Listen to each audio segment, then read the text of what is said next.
유도선 목사입니다. 오늘도 여러분과 함께 은혜 받게 돼서 참으로 기쁘고 반갑습니다. 오늘은 하나님의 구원 계획 172번째 시간으로 본문은 역대상입니다. 하나님의 구속사를 가르치기로 결심함, 역사를 가르치기로 결심했다는 뜻입니다.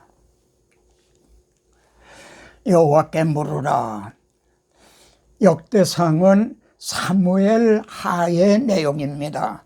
그런데 이를 반복해서 기록한 의도가 무엇입니까?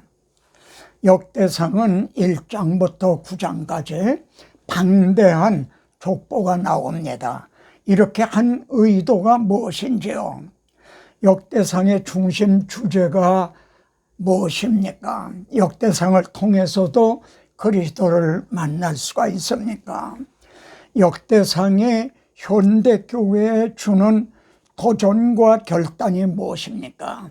현대교회에 어떻게 적용이 되느냐? 자, 역대상하를 해석하는 열쇠는요, 역대기를 기록한 시기가 언제인가 하는 점입니다. 역대상 3장 19절에 보면요, 1차로 바벨론에서 1차로 귀국할 때 인도한 스룹바벨의 족보가 등장을 합니다. 스룹바벨은 19대 유다 19대 왕 여고냐의 손자입니다. 그리고 바벨론으로 사로잡혀 갔더니 성읍에 처음으로 거주한 이스라엘 사람들에 관한 언급이 있습니다. 이를 통해 보면요, 역대기는 바벨론에서 돌아온 후에 기록이 됐다. 그것을 이제 확인하게 됩니다.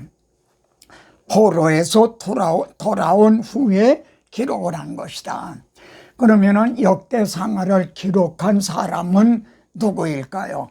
전통적으로는 에스라가 기록했다, 그렇게 여기고 있습니다.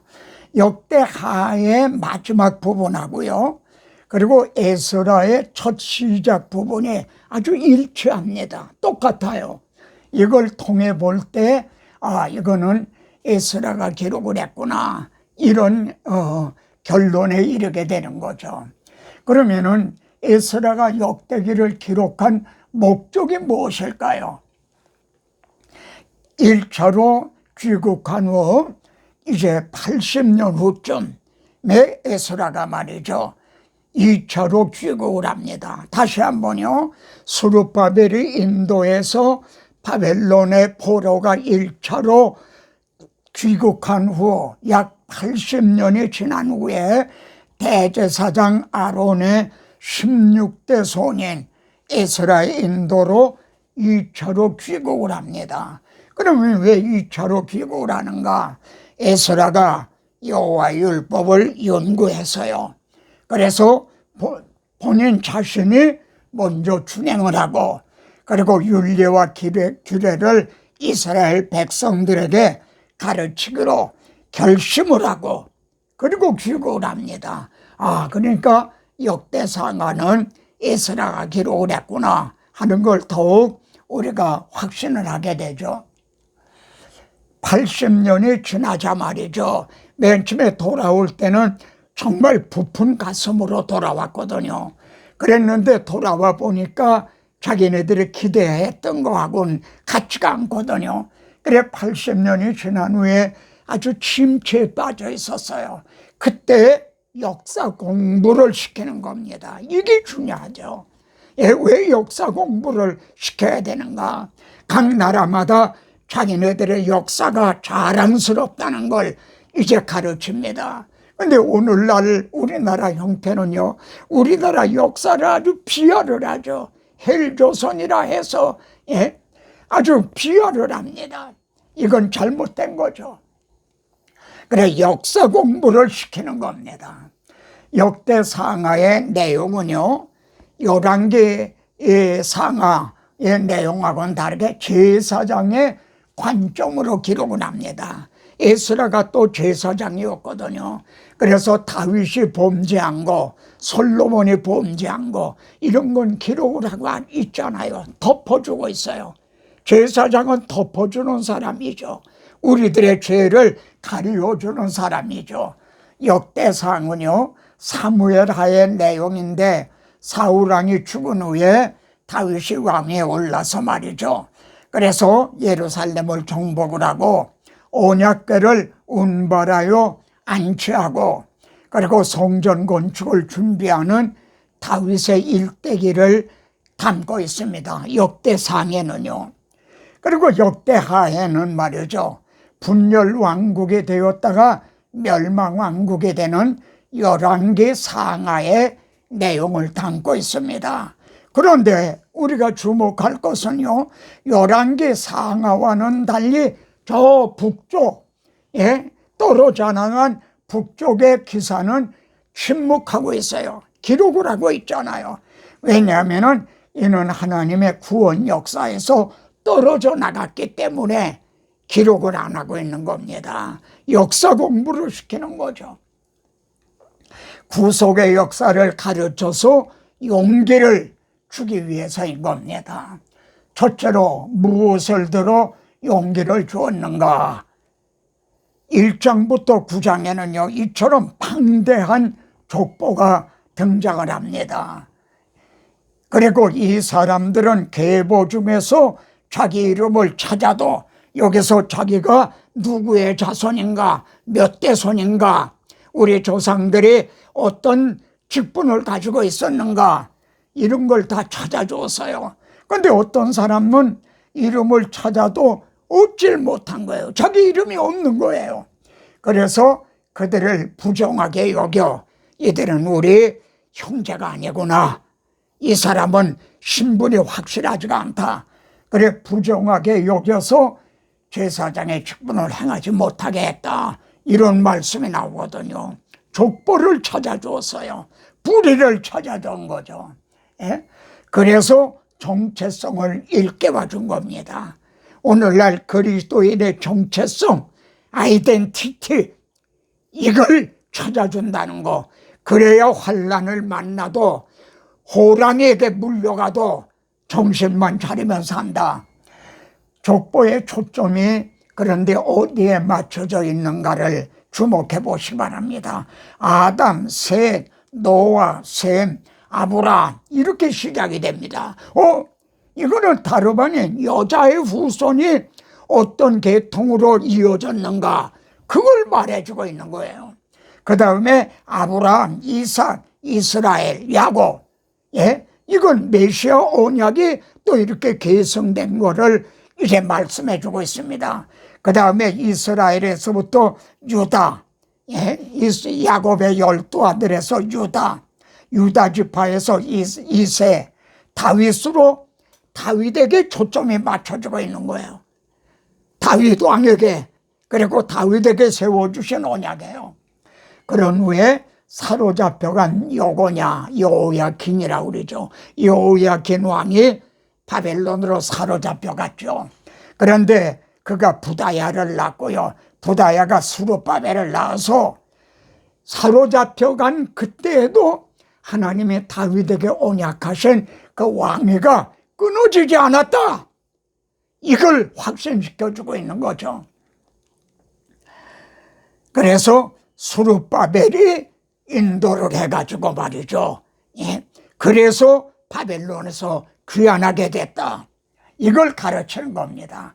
메시아의 족보를 깨닫게 함으로 소망을 주었습니다. 그러니까 마태복음 1장에 보면은 우리 주님의 족보가 나오죠. 이렇게 역대상에 족보를 이렇게 보존해 주지 않았다면은 마태복음 1장의 주님의 족보를 알 길이 없었을 거예요. 이해가 되십니까? 형제는 자신의 신앙 족보를 알고 있습니까? 이걸 일깨워 줘야 되는 거예요. 그래, 이게 목회자의 책임입니다. 이제 그 에스라가 족보를 가르쳐 주듯이 오늘날 목회자들이 성도들에게 신앙 족보를 가르쳐 줘야 돼요. 그리스도 예수 안에서 내가 복음으로써 너희를 낳았습니다. 내가 이렇게 예수 그리스도의 이제 복음으로 이렇게 거듭나게 돼서 그리스도의 생명책에 오르게 된 것이 어떤 흐름에서 하나님이 어떻게 해주셨는가, 이 신앙의 족보를 가르쳐줘야 된다 이 말이에요. 그래, 계보 중에서 자기 이름을 찾아도 얻지 못한 원인이 뭘까요? 왜 그렇게 됐을까요? 첫째는 하나님께서 70년이 차면 돌아가게 하리라 하신 하나님의 약속, 이 말씀을 믿지 않았기 때문인 거죠. 그러니까 족보를 아주 우습게 여긴 거죠. 그래서 이제 이 족보를, 이 말씀을 믿은 사람들은요, 우리가 바벨론의 여러 강변 거기에 앉아서 시온을 기억하며 울었도다. 주야로 시온을, 예루살렘을 생각하면서 돌아갈 날을 손꼽아 기다렸어요. 그런데 이들은 사모하지 않고 바벨론에서 뿌리를 내리려고, 그러다 보니까 족보를 잊어버린 거죠. 오늘날 여러분 이 땅에서 뿌리를 내리려고 하고 있지는 않습니까? 여기 다윗 왕이 예루살렘을 정복한 사실을 가르칩니다. 다윗이 예루살렘 곧 여부스에 이르니 여부스 땅의 주민들이 거기에 거주하였더라. 참 놀라운 일입니다. 여러분, 여호수아가 가나안 땅을 정복을 해서 다 분배를 해줬잖아요. 그런데 하나님께서 아브라함에게 그 지시하셨던 산, 내가 지시하는 산에 가서 내 아들 이삭을 번제로 드리라 하신 그 예루살렘은 그때까지 정복하지 못하고 가나안 족속인 여부스 사람들이 점령을 하고 있었어요. 그런데 그걸 비로소 다윗이 점령을 했어요. 참 놀라운 일이죠. 다윗이 점령을 해가지고 다윗성이라 이렇게 이름을 한 거예요. 이걸 가르치는 겁니다. 그래서 다윗 왕과 같은 메시아를 기다리게 해줬죠. 확실합니까?